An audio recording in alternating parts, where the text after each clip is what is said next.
मुख्यमंत्री देवेंद्र फडणवीसांचं नागपुरात जोरदार स्वागत करण्यात आलं। मुख्यमंत्री पदाची तिसऱ्यांदा शपथ घेतल्यानंतर पहिल्यांदाच देवेंद्र फडणवीस नागपुरात दाखल झाले। त्यामुळे फडणवीसांची स्वागत रॅली काढून त्यांचं जंगी स्वागत करण्यात आलेलं आहे।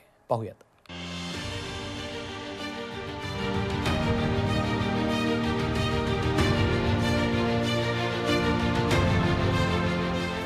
भव्य आणि आकर्षक रथातून नागपूरकरांना अभिवादन करणारे मुख्यमंत्री देवेंद्र फडणवीस। फडणवीसांची भव्य स्वागत रॅली पार पडली।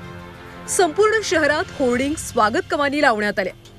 स्वागत रॅलीच्या मार्गावर ठिकठिकाणी फडणवीसांवर पुष्पवृष्टी करण्यात आली। रस्त्यावर महिलांनी काढलेल्या रांगोळ्या आणि फडणवीसांचा जयघोष। संपूर्ण नागपुरात फडणवीसांच्या स्वागत रॅलीची चर्चा रंगली। होमग्राऊंड असलेल्या नागपुरात मुख्यमंत्री देवेंद्र फडणवीसांचं जंगी स्वागत करण्यात आलं।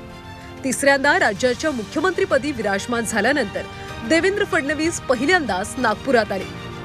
अमृता फडणवीस, चंद्रशेखर बावनकुळेंनी देखील रथातून फडणवीसांची साथ सोबत केली। फडणवीस आणि भाजप समर्थकांचं स्वागत स्वीकारून नागपूर विमानतळ ते धरमपेठ मधल्या निवासस्थानापर्यंत फडणवीसांची ही स्वागत रॅली पार पडली आणि यानंतर फडणवीसांनी नागपूरकरांचे आभारही मानले। 24/7 हे सरकार तुमच्या करता काम करणार आहे। तुमच्या करता पुन्हा एकदा तुमचे सगळ्यांचे मनापासून आभार मानतो आणि विशेषतः नागपूरकरांनो तुमचे आभार विशेष मानतो, कारण ही आमची कर्मभूमी आहे, आमची जन्मभूमी आहे। या जन्मभूमीने कर्मभूमीने जो आशीर्वाद दिला त्याबद्दल आपल्या सर्वांचे आभार मानतो।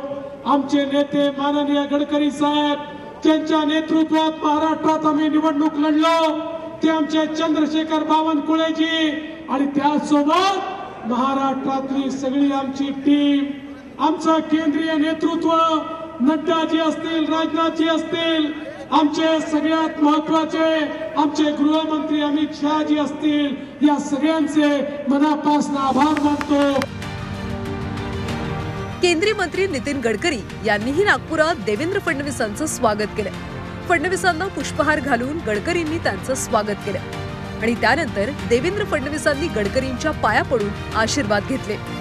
भाजपचे प्रदेशाध्यक्ष चंद्रशेखर बावनकुळे यांचंही नितीन गडकरींनी स्वागत केलंय।